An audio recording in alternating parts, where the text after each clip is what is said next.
নমস্কার সবাইকে, আমি মানালি। তো আজকে নিয়ে চলে এসেছি একটা আমাদের বাড়িতে যে দিদি এসেছিলো, কী কী রান্না করেছি আর সেইগুলোই তোমাদের সাথে শেয়ার করব।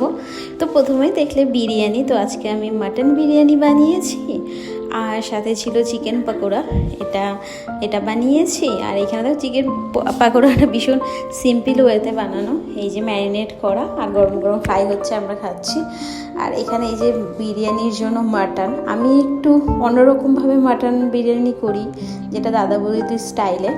তো এখানে হচ্ছে বিরিয়ানির যে চালটা, যে ভাতটা করে নিয়েছি।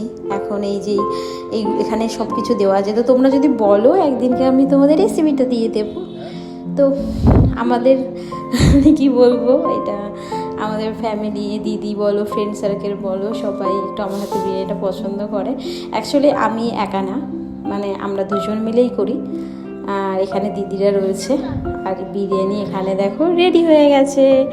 তো এবারে বিরিয়ানিটা ওপেন করছি। আমি ওকে বললাম তুমি একটু ঢেলে দাও, কেন কি আমি পারবো না, গরম, আমি রিস্ক নিই না। আর এইদিকে আমাদের বানু কখন থেকে বলছে খিদে পেয়ে গেছে। ও জাস্ট মানে ও মাংস খেতে প্রচণ্ড পছন্দ করে, তো ওই জন্য আরও খিদে পেয়ে গেছে করছে। আর এখানে আটাগুলো খোলা হচ্ছে। আর এবারে বিরিয়ানিটা ঢালবে একটা গামলার মধ্যে। এর মধ্যে একটু কাটাটাও পসিবল হবে না ওর জন্য, আর আমাদের প্রফেশনাল বিরিয়ানি সেভাবে কাটতে পারি না, তো সেই জন্য। আর বিরিয়ানি আমি কাটি না, ওই কাটেও একটু ভালো কাটতে পারে। আর এই গামলাটার মধ্যে যতটা ধরে বিরিয়ানি এখন ঢেলে নেওয়া হবে, গরম গরম সার্ভ করা হবে। বাচ্চা দুটোর খিদে পেয়ে গেছে, ওই জন্য ওদের জন্য আগে দিতে হবে।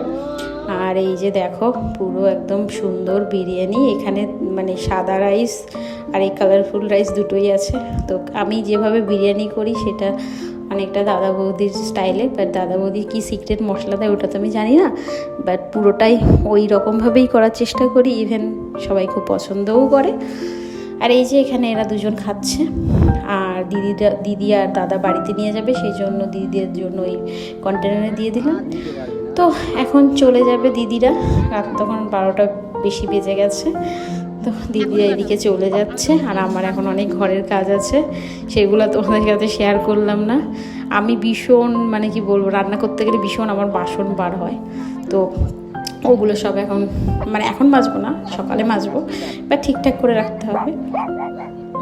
তো এই দেখো আমার মিকো, আর এখানে লালকে দেখলে মিকো একদম কি চিৎকার করে, আর ওকে দেখে চিৎকার করছে।